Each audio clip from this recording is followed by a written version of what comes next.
नमस्कार दोस्तों। जो नायब तहसीलदार के प्रीवियस ईयर क्वेश्चंस की सीरीज हमने चलाई हुई है, उसमें हमारा फिफ्थ और लास्ट वीडियो ये है जिसमें हम 2010 का जो पेपर है वो आपके साथ डिस्कस करेंगे। जैसा कि आप सभी जानते ही हैं, अभी तक के जो 4 वीडियोस थे उसमें हमने आपके साथ 2018, 2017 और 2014 इन 3 सालों के जो पेपर हैं वो आपके साथ डिस्कस किए, प्रॉपरली हमने डिस्कस किए कि जो व्याख्या होती है वो भी हमने आपको पूरी की पूरी लिख के दी। ऐसा नहीं कि आपको जस्ट कुछ कुछ पॉइंट्स लिख कर दे दिए कि इसको आप अपने अकॉर्डिंगली एक्सप्लेन कीजिए। फिर मैं आपको आज वही इस वीडियो में रिपीट करूंगी दोबारा, जो मैंने हर वीडियो में रिपीट किया है। यहाँ पर जो हमने जैसे सबसे पहला प्रश्न होता है नायब तहसीलदार के पेपर में कि आपको अंग्रेजी से हिंदी में अनुवाद करना होता है, उसका ट्रांसलेशन करनी होती है। तो जो हमने लिखा है उसमें 2-3 शब्दों का जैसे थोड़ा बहुत हेर फेर हो सकता है, जैसे परिवर्तित की जगह बदलना। तो जो अगर आप कुछ ट्रांसलेशन कर रहे हैं तो उसमें थोड़ा बहुत डिफरेंस हो सकता है, लेकिन ये भी एक सही उत्तर है। उसी प्रकार जो व्याख्या है, चाहे वो गद्यांश की हो चाहे पद्यांश की व्याख्या, हमारे अकॉर्डिंगली जैसे मैंने आपको बताया जो कविता होती है या गद्यांश ही मान लीजिए, तो सबका अपना अपना सोचने का तरीका है। कोई किसी चीज को किसी बिंदु से देखता है, कोई अपने दृष्टिकोण से देखता है। सभी के दृष्टिकोण अलग हैं, बिंदु अलग है, विचार अलग हैं। तो इसीलिए हमारे अकॉर्डिंगली हमने एक अच्छी व्याख्या लिखकर आपको दी है, एक रेफरेंस के लिए। लेकिन आप इससे भी अच्छी व्याख्या लिख सकते हैं, ये मैं आशा करती हूँ। पेपर में आपको इसके लिए बहुत अच्छे से अ, आप प्रेरित होकर जाएं, मैं तो यही चाहूंगी। तो चलिए फिर ये वाला पेपर भी स्टार्ट करते हैं आज डिस्कस करना। तो सबसे पहला जो प्रश्न हमारा होता है, आप जानते ही हैं कुल मिलाकर 6 प्रश्न होते हैं अधिकतर अभी तक जो देखा गया है। सबसे पहला आपका अनुवाद का होगा, दूसरा आपका पद्यांश, दूसरा और तीसरा पद्यांश और गद्यांश की व्याख्या का, चौथा, पांचवा और छठा जो 3 प्रश्न होते हैं वो व्याकरण के होते हैं। वो तो 2-2 मिनट का काम है, वो हम आपके साथ फटाफट डिस्कस करेंगे।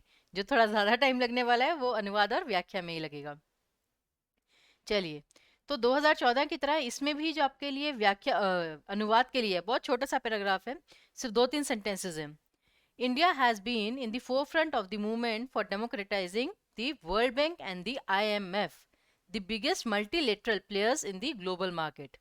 While the US invariably nominates the president of the World Bank, the IMF has been the pressure of Western Europe, which dominated the globe at the end of World War II. The only Asian power to rise during the Cold War was Japan, and it had to be satisfied with the domination of Asian development bank. अब ये यानी कि कुल मिलाकर अगर आप सच में देखेंगे, केवल 3 वाक्य हैं, ओनली 3 सेंटेंसेस। लेकिन इसमें यही होता है कि जितना ज्यादा लंबा सेंटेंस होता है उसको मतलब उसका अनुवाद करना उतना ही कठिन होता है, क्योंकि आपको सही से शब्द तोड़ने मरोड़ने पड़ते हैं, आगे पीछे करने पड़ते हैं। क्योंकि ऐसा नहीं, अनुवाद करते समय स्टूडेंट्स को क्या लगता है कि जैसे इंडिया हैज बीन, इंडिया लोकतंत्रीकरण करने में सबसे आगे रहे, मतलब वो वर्ड टू वर्ड बस करते रहते हैं। लेकिन जब आप अंग्रेजी से हिंदी में जाते हैं तो कभी कभी आपको जो वाक्य भी हैं, जो उपवाक्य होते हैं, जैसे स्मॉल सेंटेंसेस, सेंटेंसेस के पार्ट्स, वो भी आगे पीछे करने पड़ते हैं। तो अगर हम इसका अनुवाद करें, लेकिन मेरी एक रिक्वेस्ट है, फिर वही मैं आपसे कहूंगी, इसका आंसर देखने से पहले आप खुद कोशिश कीजिए कि आप इसका अनुवाद कैसे करेंगे, उसके बाद उत्तर पर जाइएगा और अपने पास क्वेश्चन पेपर साइड में खोल कर भी रख लीजिए। तो जैसे देखिए, इसका जो हमने अनुवाद बनाया है, वैश्विक बाजार में सबसे बड़े बहुपक्षीय खिलाड़ी विश्व बैंक और आईएमएफ के लोकतंत्रीकरण के आंदोलन में भारत सबसे आगे रहा है। क्या है? हैज बीन, हैड बीन नहीं है, हैज। ये तो प्रेजेंट टेंस है, तो भारत सबसे आगे रहा है। इन चीजों का, छोटी छोटी चीजों का, वर्ब्स का तो स्पेशली आपको ध्यान रखना है। जहां विश्व बैंक के अध्यक्ष को सदैव अमेरिका ही नामांकित करता रहा है, आईएमएफ पर पश्चिमी यूरोप का दबदबा रहा, जो विश्व युद्ध 2 के समाप्त होने पर विश्व पर हावी हुआ। शीत युद्ध के दौरान उभरने वाली एकमात्र एशियाई शक्ति जापान थी और उसे एशियाई विकास बैंक के प्रभुत्व से ही संतुष्ट होना पड़ा। अब यहाँ पर कभी कभी, ये तो इसका अनुवाद था, स्टूडेंट्स को गड़बड़ कहाँ पर लगती है कि यहाँ पर तो प्रेजेंट टेंस चल रहा है कि सबसे आगे रहा है, और ये था कि जैसे जो विश्व युद्ध 2 के समाप्त होने पर विश्व पर हावी हुआ, यानी कि ये जो है पास्ट टेंस है। तो ये कैसे हो सकता है कि एक जगह प्रेजेंट टेंस एक जगह पास्ट टेंस? तो ऐसा कुछ नहीं है, जैसा आपको दिया है, जो वर्ब्स दिए गए हैं उसी के अकॉर्डिंगली आपको ट्रांसलेट करना है। आगे देखिए दूसरा प्रश्न, एज यूजुअल गद्यांश की व्याख्या आपको करनी है और इसमें भी देखिए निर्देश वैसे ही अच्छे से, लेखक का मंतव्य, ठीक है ना, प्रमुख शब्दों के अर्थ, भाव पल्लवन, पाठकीय प्रतिक्रिया, ये सब समाहित होनी चाहिए व्याख्या में। तो अब जैसे यहाँ पर है, पर निंदा का मनुष्य की जीभ पर कभी इतना प्रभुत्व नहीं होता। अब कभी कभी स्टूडेंट्स को लगता है ये पर जो है ये किसी दूसरे वाक्य का एक, जैसे था कि मैं तुम्हारी इज्जत तो करती हूँ पर तुमने यह काम गलत किया, तो वहां पे बीच में गैप आ जाता है। तो स्टूडेंट्स को लगा होगा बहुत बार कि ये जो पर है ये किसी और वाक्य का जो है वो भाग है, लेकिन पर निंदा, आप ये देखिए ना कि पर के बाद ये हाइफन भी है, योजक चिन्ह, तो इसका मतलब ये है कि ये एक ही शब्द है, पर निंदा। पर निंदा का मतलब दूसरों की निंदा। तो पर निंदा का मनुष्य की जीभ पर कभी इतना प्रभुत्व नहीं होता जितना संपन्न पुरुषों के सम्मुख। न जाने क्यों हम उनकी कृपा दृष्टि के इतने अभिलाषी होते हैं। हम ऐसे मनुष्यों पर भी, जिनसे हमारा लेश मात्र भी वैमनस्य नहीं है, कटाक्ष करने लगते हैं। कोई स्वार्थ की इच्छा ना रखते हुए भी हम उनका सम्मान प्राप्त करना चाहते हैं। उनका विश्वास पात्र बनने की हमें एक अनिवार्य आंतरिक प्रेरणा होती है। हमारी वाणी उस समय काबू से बाहर हो जाती है। और यहाँ पर देखिए पेपर में कभी कभी आपको लेखक और कवि दिए होते हैं, तो अगर आपको थोड़ा बहुत प्रैक्टिस आप करेंगे तो आप इनके बारे में भी एक दो पंक्तियां जैसे जोड़कर और अच्छी व्याख्या बना सकते हैं। तो ये हैं हमारे प्रेमचंद जी, प्रमुख उपन्यासकार, सबसे सुप्रसिद्ध। तो प्रेमचंद जी के बारे में एक तो मैं आपको बता दूं क्या चीज़ फेमस है, पिछली बार भी हमने देखा था प्रेमचंद जी का ही आया था गद्यांश। तो ये हमारा जो पारिवारिक जीवन होता है, वास्तविक जो जीवन है, उसे बहुत ही मर्म स्पर्शी तरीके से, यानी कि जो दिल को बिल्कुल छू जाए, बहुत इमोशनल वे में चीज़ों को प्रेजेंट करते हैं। तो देखिए अब इसकी व्याख्या, पहले कुछ समय दीजिएगा, इसे पढ़िएगा, खुद से समझने का प्रयास कीजिएगा। मैं फिर वही कह रही हूँ, फिर व्याख्या देखिएगा। तो अब जैसे जो स्टेप्स होते हैं, सबसे पहले प्रसंग। दी गई पंक्तियों में प्रेमचंद जी जीवन में अनावश्यक सम्मान और प्रशंसा के लिए मनुष्य के लोभ और मोह को दर्शाने का प्रयास कर रहे हैं। प्रसंग एक या दो लाइन में होता है मैक्सिमम, जैसे एक इंट्रो देने के लिए। फिर आते हैं शब्दार्थ। शब्दार्थ, अब यहाँ पे प्रभुत्व मतलब होता है शासन या फिर असर। जैसे हम कहते हैं ना कि पीछे हमने उसमें अनुवाद में भी पढ़ा था, प्रभुत्व रहा, यानी कि जैसे कंट्रोल होना, शासन होना, या किसी का बहुत ज्यादा असर होना। उसी प्रकार सम्मुख मतलब सामने, लेश मात्र, हम कहते हैं ना जैसे उसके उपदेश का मुझ पर लेश मात्र असर नहीं हुआ। लेश मात्र मतलब कि जरा सा भी, थोड़ा सा भी। तो लेश मात्र मतलब बहुत थोड़ा। वैमनस्य का मतलब होता है बैर की भावना, बैर या मन मुटाव। कटाक्ष का मतलब होता है ताने देना, जैसे हम कहते हैं ना ये कटाक्ष कस रहा है हम पर, यानी कि ये ताने दे रहा है इनडायरेक्ट वे में वो। और अनिवार्य का मतलब होता है जरूरी, जो आवश्यक हो। अब व्याख्या हम क्या लिखेंगे? मनुष्य बहुत ही अद्भुत प्राणी है। भले ही उसे सभी जीव जंतुओं में सबसे अधिक बुद्धिमान समझा जाता है, जिसके लिए उसकी हर ओर प्रशंसा भी होती है, परंतु वही मनुष्य अपनी बुद्धि के अभिमान में चूर होकर स्वयं ही के पतन का प्रमुख कारण भी बनता है। अब फिर मैं आपको वही चीज कहूंगी, जो व्याख्या है, चाहे वो गद्यांश की हो चाहे पद्यांश की, हमने अपना एक पॉइंट ऑफ व्यू रखा है। इसकी जरूरी नहीं बिल्कुल यही व्याख्या हो, आप अपने तरीके से भी इसकी कुछ और पॉइंट्स भी इसमें ऐड कर सकते हैं, कुछ और दृष्टिकोण भी हो सकता है आपका। तो ये सिर्फ आपकी गाइडेंस के लिए है कि ये एक पॉइंट ऑफ व्यू भी हो सकता है। और भाषा कैसी इस्तेमाल करनी है वो हमने आपको बताया हुआ है। कहते हैं कि सफलता मनुष्य को सुख और संतोष देती है, परंतु सफलता का अर्थ मनुष्य केवल प्रशंसा और सम्मान पाना समझता है। अब वही हमने अब गद्यांश से जोड़ दिया है कि जो सम्मानित व्यक्ति हैं, हम उनसे हमेशा ये चाहते हैं कि सारे हमारी प्रशंसा करते रहे, हमें सम्मान देते रहे, फिर चाहे वो वास्तविक हो या दिखावटी। किसी अनजान से भी मनुष्य किसी भी प्रकार अपनी प्रशंसा ही सुनना चाहता है। ऐसा प्रतीत होता है कि मनुष्य दूसरों की कृपा दृष्टि के पूर्णतः अधीन हो चुका है। तो यहां तक आपको क्लियर है? आगे देखिए। अब तक दूसरे व्यक्ति जब तक दूसरे व्यक्ति, फिर चाहे वो उसके अपने परिवार के सदस्य हों, मित्र हों, जानने वाले हों या पूरी तरह अनजान, सॉरी ये जाने नहीं, जानने वाले। तो यहाँ पे एक और जरा न ऐड कर दीजिए, और ये मात्रा जो है एक ही दूसरे वाले न पे आएगी। जानने वाले हों या पूरी तरह से अनजान, मतलब जो दूसरा व्यक्ति है, अब वो दूसरा व्यक्ति आपका जानकार भी हो सकता है, अनजान भी हो सकता है, आपके परिवार का सदस्य हो सकता है, मित्र हो सकता है, कोई भी हो सकता है। उसकी प्रशंसा ना कर दें, उसके कार्य को मान ना दें, मनुष्य को अपने कर्म और सफलता दोनों ही व्यर्थ लगते हैं। कि जब तक उसे ऐसा लगता है कि मैंने कोई काम किया है और जब तक उसकी तारीफ ना हो जाए, उसे लगता है कि ये सब कुछ बेकार है, यानी कि वो अपनी स्वार्थ सिद्धि के लिए करता है। इन्हीं को प्राप्त करने हेतु मनुष्य सदैव विचलित रहता है। और यदि सामने वाला व्यक्ति उसे अपेक्षित मान ना दे, तो मनुष्य के मन में उसके प्रति बैर और घृणा की भावना आ जाती है। यानी कि कोई अनजान व्यक्ति है, हमारा इससे कोई मतलब नहीं है, हमें नहीं पता ये इंसान क्या करता है, इसे क्या चाहिए, हमारा कोई उससे मतलब नहीं है, लेकिन अगर उसने हमारे किए हुए काम का सम्मान नहीं किया, तो हमें ना उसके प्रति चिढ़ मच जाती है कि हम इतना अच्छा काम कर रहे हैं, उसने देख के इग्नोर कर दिया, तारीफ तो कर देता। ना चाहते हुए भी मनुष्य व्यर्थ ही उस व्यक्ति की निंदा तक करना प्रारंभ कर देता है कि दूसरे मनुष्य को सामर्थ्य या कला का ना तो ज्ञान है, ना ही उसका सम्मान करना आता है। ये मनुष्य की नासमझी, अज्ञानता और बेवकूफी ही कही जाएगी कि वह दूसरों के मानने पर ही स्वयं को समर्थ, योग्य और सफल मानता है। यह कितना हास्यास्पद है कि उसे स्वयं की प्रतिभा पर इतना विश्वास नहीं है जितना कि दूसरों से मिली दिखावटी प्रशंसा या सम्मान पर।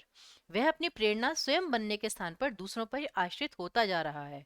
अपने जीवन रथ का सारथी स्वयं को बनाकर उसकी बागडोर दूसरों के हाथ में दे रहा है। को ना बनाकर, सॉरी यहाँ पर आएगा न, कि अब जैसे हमें अपना जो जीवन रथ है, ठीक है ना, उसका सारथी स्वयं होना चाहिए, कि हमें जिंदगी को अपने अकॉर्डिंगली चलाना चाहिए, लेकिन हम क्या करते हैं, अपने जीवन की बागडोर दूसरों के हाथों में दे देते हैं। कि जब तक मतलब दूसरे हमारे इमोशंस को कंट्रोल करते हैं, हम खुद नहीं कर पाते हैं। बुद्धि का नकारात्मक प्रयोग उसे सिर्फ पतन के मार्ग पर ही प्रशस्त करेगा। क्योंकि क्या होता है कि अगर हम दूसरे के अकॉर्डिंगली कंट्रोल होने लग जाएंगे, तो इसका नकारात्मक प्रभाव ही पड़ेगा हम पर। और अगर ऐसा हुआ तो वो हमें केवल पतन के मार्ग पर ही अग्रसर करेगा। तो ये इसकी एक व्याख्या थी। और याद रखिए, स्टूडेंट्स को हमेशा लगता है कि व्याख्या कितनी लंबी होनी चाहिए, क्योंकि वहाँ पे वर्ड लिमिट तो नहीं होती। तो एटलीस्ट आप ये मान के चलिए, व्याख्या कम से कम 12-13 लाइन्स की तो हो। और 12-13 लाइन्स का मतलब ये नहीं है कि उसमें आपने वर्ड इतने खुले खुले लिख दिए और आप कहें कि 12-13 लाइन तो हम लिख के आ गए। ऐसा नहीं। आप ये देखिए कि जितनी, जैसे इतना एटलीस्ट जो है सामने, इतनी तो आपको व्याख्या लिखकर आने ही है।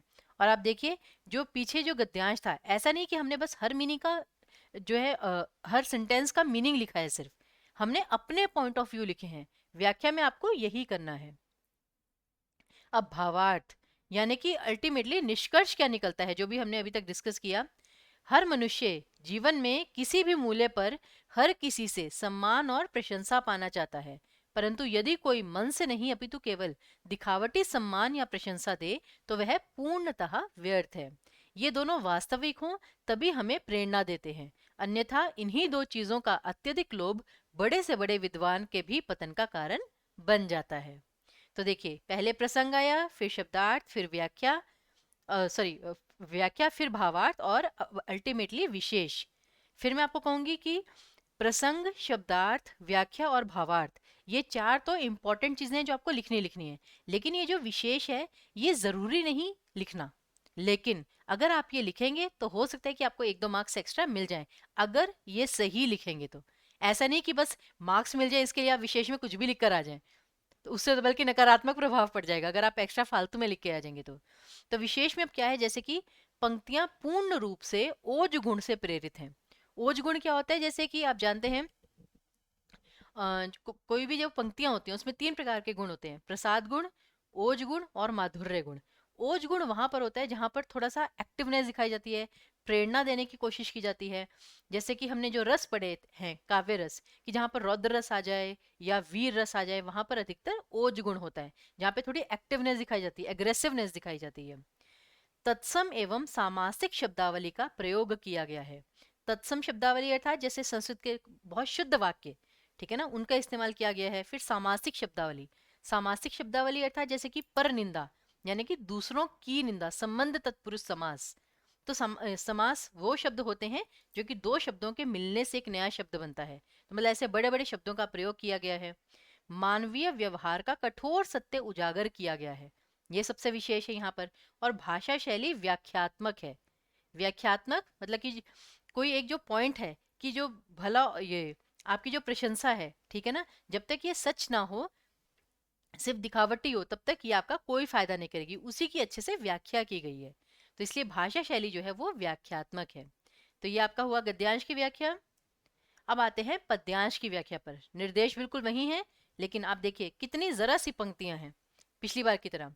अमल धवल गिरी के शिखरों पर बादल को घिरते देखा है, छोटे छोटे मोती जैसे उसके शीतल तुहिण कणों को मानसरोवर के उन स्वर्णिम कमलों पर गिरते देखा है, बादलों को घिरते देखा है।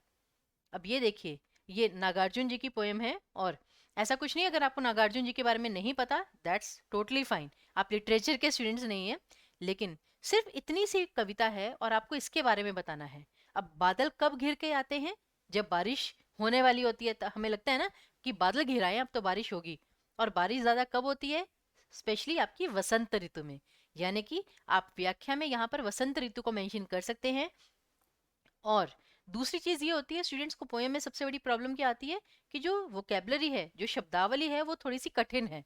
तो अब जैसे देखिए, अमल धवल गिरी के शिखरों पर, इतना तो आपको पता है, गिरी का मतलब है पर्वत, शिखर मतलब जो पर्वतों की जो चोटियां हैं। तो अगर आपको अमल का मतलब नहीं पता, धवल का मतलब नहीं पता, अरे छोड़िए ना, क्यों आप अपने आप को टेंशन दे रहे हैं, क्यों नर्वसनेस अपनी बढ़ा रहे हैं? जितना आपको पता है उसी को बहुत अच्छे से तर्क के साथ प्रस्तुत कीजिए। बादलों को घिरते देखा है, छोटे छोटे मोती जैसे उसके शीतल तुहिण कणों को मानसरोवर के उन स्वर्णिम कमलों पर गिरते देखा है। अब छोटे छोटे मोती जैसे, यानी हमें पता है अगर बारिश होगी तो जो बारिश की बूंदें हैं या ओस है, छोटी छोटी जैसे उसके कण। तो अगर आपको तुहिण का मतलब नहीं पता, शीतल का मतलब तो पता है ना कि ठंडा होता है, तो बस वही चीज। तो जो चीज नहीं पता उसके ऊपर टेंशन लेने से अच्छा है जो पता है। आई गेस यहाँ पर 80% आपको पता है, तो उसके अकॉर्डिंगली आप अपनी व्याख्या कीजिए, तो पेपर में डरने की कभी कोई बात नहीं होती। अब देखिए, हमने इसकी व्याख्या कैसे की है। प्रसंग, दी गई पंक्तियों में कवि नागार्जुन जी ने, अब नागार्जुन को हमने यहाँ पे इन्वर्टेड कॉमास में रखा है, जिन्हें माधुर्य रस भरते हुए बसंत ऋतु का एक अत्यंत मनमोहक दृश्य प्रस्तुत किया है। सिंपल सा। अब शब्दार्थ में, अमल, हम जैसे कहते हैं ना कि अगर आपने कुछ मैथोलॉजिकल सीरियल्स देखे हों कि वो तो मलिन हो चुकी है। मलिन अर्थात कि अशुद्ध होना, यानी मल जो होता है कि अशुद्ध जो पदार्थ होता है, मल और अमल। अब एक तो उर्दू का शब्द है अमल करना, किस चीज को अप्लाई करना, लेकिन ये वो अमल वो वाला नहीं है उर्दू का, ये हिंदी का शब्द है अमल। उपसर्ग अधिकतर ऑपोजिट के लिए आता है, विपरीत शब्द के लिए। अगर मल का मतलब होता है अशुद्ध, तो अमल मतलब होता है स्वच्छ, शुद्ध। तो इसलिए अमल मतलब स्वच्छ। धवलगिरी बेसिकली क्या है? हिमालय पर्वत की एक प्रसिद्ध चोटी। शिखर मतलब सबसे ऊपर, मतलब जो चोटी होती है टॉप का। शीतल मतलब ठंडा। तुहिन का मतलब क्या होता है? बर्फ। और कण मतलब टुकड़े। स्वर्णिम मतलब सोने का। अब सोना मतलब स्लीपिंग नहीं, इसलिए आपको ब्रैकेट में लिखना है धातु। अब अगर मैं यहाँ पे कह दूं सोने का, तो यानी कि स्लीपिंग से रिलेटेड कुछ, ऐसा कुछ नहीं। आपको शब्दार्थ में थोड़ा सा क्लियर करना है, यानी कि धातु, जो है गोल्ड का। अब व्याख्या, इन पंक्तियों में बादल की प्रकृति के बारे में कवि का अपना चिंतन है। ये दृश्य कवि के मेघदूत हैं, यानी कि ये जो एक दृश्य है, एक तरह से जो कवि ने प्रस्तुत किया है, वो मेघदूत है, यानी कि बादलों के रूप में आए दूत, जो कि संदेश फैलाना चाह रहे हैं कवि का, जो हर ओर सुंदरता, प्रसन्नता और सृजनात्मकता एवं जीवन में व्याप्त मधुरता का संदेश देने के लिए विचरण करते फिरते हैं। तो वहां पर तो वैसे सिर्फ एक सुंदर चित्रण दिया हुआ था, लेकिन आपको इसके आगे जाके भी सोचना है। क्यों? क्योंकि निर्देश में क्या होता है कि आपको पाठकीय प्रतिक्रिया, मतलब उन पंक्तियों का जो मतलब है वो तो पता लगाना ही है, लेकिन लेखक का मंतव्य क्या है, कि लेखक ने क्या सोच के ये पोएम लिखी होगी। तो इसमें भी आपका एक डिफरेंट पॉइंट ऑफ व्यू हो सकता है। हम अपनी व्याख्या बता रहे हैं। तो यहाँ पर कवि बेसिकली सुंदरता, प्रसन्नता, इसका संदेश दे रहे हैं। जीवन के इसी संदेश का कवि ने अत्यंत मधुर शब्दों में काल्पनिक चित्रण किया है। कवि कहते हैं कि उन्होंने हिमालय के उज्जवल शिखरों पर बादलों को घिरते देखा है। कवि ने बादलों के मोती जैसे शीतल कणों को ओस की बूंदों के रूप में मानसरोवर झील में स्थित कमल पत्रों पर गिरते देखा है। हिमालय की ऊंची ऊंची चोटियों पर अनेक झीलें स्थित हैं। इन झीलों के शांत व गहरे नीले जल में कमल के सुंदर पुष्प खिले रहते हैं, जो इन झीलों की सुंदरता को कई गुना बढ़ा देते हैं, और इसी कारण कवि ने इन्हें स्वर्णिम कमलों की संज्ञा दी है। संज्ञा देना मतलब नाम देना। परंतु यहाँ विशेष बात यह है कि प्रकृति में यह सुंदरता सदा से व्याप्त रहती ही है, परंतु आवश्यकता है तो उस सुंदरता को देखने, उसके आनंद को समझने की। अब यहाँ पर आता है आपका मेन पॉइंट कि क्या है कि जो प्रकृति है वो तो हमारे आसपास हमेशा है ही है, वो तो हमें सुंदरता का ज्ञान देती ही देती है। आप देखेंगे जहाँ भी आप जाएंगे, हरे हरे पेड़ हैं और सुंदर सुंदर फूल खिले हुए हैं, तो ये तो हर जगह है। लेकिन कुछ लोग उस सुंदरता को देख पाते हैं, समझ पाते हैं, कुछ लोग नहीं समझ पाते। जैसे कहते हैं ना, फिल्मों में डायलॉग है, बहुत कम लोग होते हैं जो बारिश को महसूस करते हैं, बाकी सब तो सिर्फ भीगते हैं। तो ये वहीं से संबंधित है। वसंत ऋतु की ही भांति मनुष्य जीवन में भी हर ओर छोटी छोटी चीजों में, प्रकृति में, दूसरे जीव जंतुओं में किसी ना किसी तरह की सुंदरता, अच्छाई या किसी प्रकार की सकारात्मकता छिपी रहती है, जिसे हमें समझने का प्रयास करना चाहिए। उसी से हमारे जीवन में संतोष, शांति, प्रसन्नता और सुख का संचार होगा। यदि हम अपना दृष्टिकोण सकारात्मक रखेंगे तो जीवन पथ पर प्रसन्नता और अधिक स्फूर्ति से अग्रसर हो सकेंगे। सृष्टि में हर ओर विभिन्न रूपों में सौंदर्य का साम्राज्य है। हमें केवल उसे पहचान कर अपने जीवन रूपी यात्रा को भी सुंदर बनाना है। तो यहाँ पर देखिए कहाँ से हम कहाँ लेकर गए कि लेखक का मंतव्य क्या था कि जैसे अब पहाड़ों पर बर्फ गिरती है, सभी को पता है, बारिश वगैरह भी होती है, वो भी सबको पता है, लेकिन उसमें भाव क्या छिपा है। भाव पल्लवन का मतलब क्या होता है, उससे और भाव निकालना। किससे हमें और क्या सीख मिलती है कि हमारे आसपास सुंदरता फैली हुई है किसी ना किसी प्रकार में, सिर्फ प्रकृति में ही नहीं, हमारे आसपास जो लोग हैं हर एक में। जैसे हम कहते हैं ना कि अगर हम किसी को दुश्मन भी मानते हैं तो उसमें भी कोई ना कोई अच्छाई है जो हमें देखनी चाहिए। अब जैसे श्री राम ने रावण से युद्ध किया, लेकिन उससे पहले श्री राम अच्छे से जानते थे कि जो रावण है उसमें भी कितने गुण थे। वो शिवजी जी के कितने महान जो हैं भक्त थे, साथ ही साथ इतने बड़े ज्ञानी थे, महाज्ञानी थे रावण। परंतु एक भूल के कारण, महाभूल के कारण उन्हें इतनी बड़ी सजा मिली। लेकिन फिर भी जो श्री राम थे उन्होंने रावण का सम्मान भी किया था, क्योंकि वो इतने बड़े महाज्ञानी थे। तो वही चीज है कि लोगों में, आपके दुश्मनों में भी, या हर जीव जंतु में कोई ना कोई अच्छी बात होती है जिसे हमें सदैव अपनाना चाहिए, उसका सम्मान करना चाहिए उस प्रकृति को। और अब जैसे चांद है, कुछ लोग कहते हैं कि यार तुम तो पागल हो, क्या चांद को देख रहे हो, तुम क्या दिख रहा है तुम्हें ऐसा। लेकिन कुछ को महसूस होती है कि चांद हमें कितनी शांति दे रहा है, कितनी शीतलता दे रहा है। तो वही चीज है कि हमें सकारात्मकता अपनानी है, हमें हर ओर छिपी हुई सुंदरता को पहचान कर अपने मन में खुशी का संचार करना है। हम ही हैं जो खुद को खुश रख सकते हैं। तो भावार्थ क्या है कि इन पंक्तियों से यह स्पष्ट होता है कि प्रकृति में चारों ओर सुंदरता फैली हुई है, हमें उस सौंदर्य का सम्मान करना चाहिए और उसका पूर्णतः आनंद लेना चाहिए। उसी प्रकार समाज में भी व्याप्त अच्छाई को हमें ही ढूंढना होगा, जिससे हमें खुशी मिल सके। हमारे यही प्रयास और सही दृष्टिकोण हमारे जीवन में अपार संतुष्टि और प्रसन्नता भर देते हैं। ये इसका निष्कर्ष था। और विशेष बादल का मानवीकरण किया गया है, अतः मानवीकरण अलंकार है। छोटे छोटे में पुनरुक्ति प्रकाश या वीप्सा अलंकार है, और मोती जैसे में उपमा अलंकार है। से, जैसा, जैसे, उसमें उपमा अलंकार होते हैं। पंक्तियों को तत्सम शब्दावली से सुसज्जित किया गया है। तत्सम शब्दावली अर्थात जैसे जो संस्कृत के जो शुद्ध हिंदी के शब्द हैं उनसे सुसज्जित किया गया है, क्योंकि उनकी अपनी एक सुंदरता होती है। लगता है ना कि कविता कितनी मतलब प्रोफेशनल सी कविता है, बहुत हमें बहुत गहरी कविता है ऐसा लगता है हमें। तो ये इसकी व्याख्या थी। चलिए, तो तीन जो मेन क्वेश्चन थे, जो थोड़े लंबे क्वेश्चन थे, वो समाप्त हो चुके हैं। अब ग्रामर के क्वेश्चन है वो बहुत जल्दी जल्दी होंगे। तो मुहावरे लोकोक्तियों के हमेशा आते ही हैं। अब यहाँ पर है किन्हीं चार का आपको अर्थ लिखते हुए वाक्य में प्रयोग करना है। तो हमने तो हालांकि इन छह के छह को एक्सप्लेन किया हुआ है, पेपर में आप कोई भी चार एक्सप्लेन करेंगे। तो जैसे सबसे पहला था कलेजा ठंडा होना। जैसे कहते हैं ना, तुम्हें दिल को सुकून मिल गया, कले छाती में ठंडक पड़ी, मतलब कितने तरीकों से बोलते हैं। या कलेजा ठंडा होना मतलब संतोष मिलना।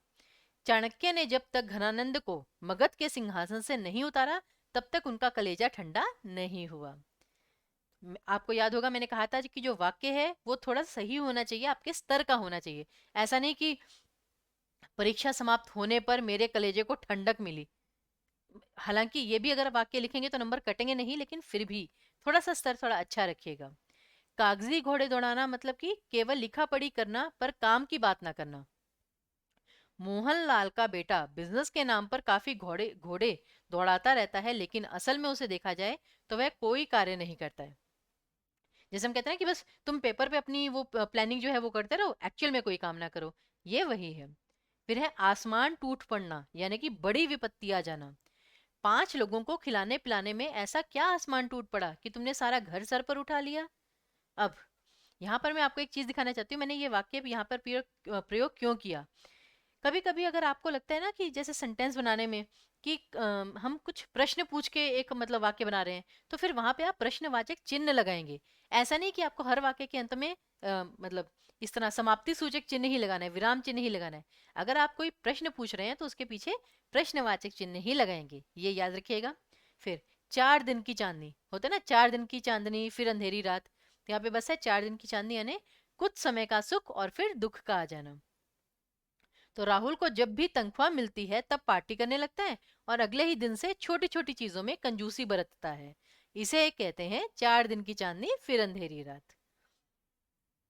और फिर वही चीज, जब भी आप वाक्य प्रयोग करेंगे तो जो आपको मुहावरा या लोकोक्ति दी गई है उसका प्रयोग जरूर होना चाहिए, क्योंकि कभी कभी स्टूडेंट्स उस मुहावरे लोकोक्ति का अर्थ वाक्य में लिख देते हैं, उस मुहावरे या लोकोक्ति को नहीं लिखते। जबकि वाक्य प्रयोग करने के लिए आपको इसलिए दिया जाता है क्योंकि ये देखा जाता है कि आप उस मुहावरे लोकोक्तियों का सामान्य वाक्य में प्रयोग कर पाते हैं या नहीं। चांदी का जूता, चांदी का जूता का मतलब होता है घूस या रिश्वत, ब्राइब। तस्करी के धंधे में पकड़े जाने पर गिरीश चांदी का जूता फेंक कर ही छूट गया।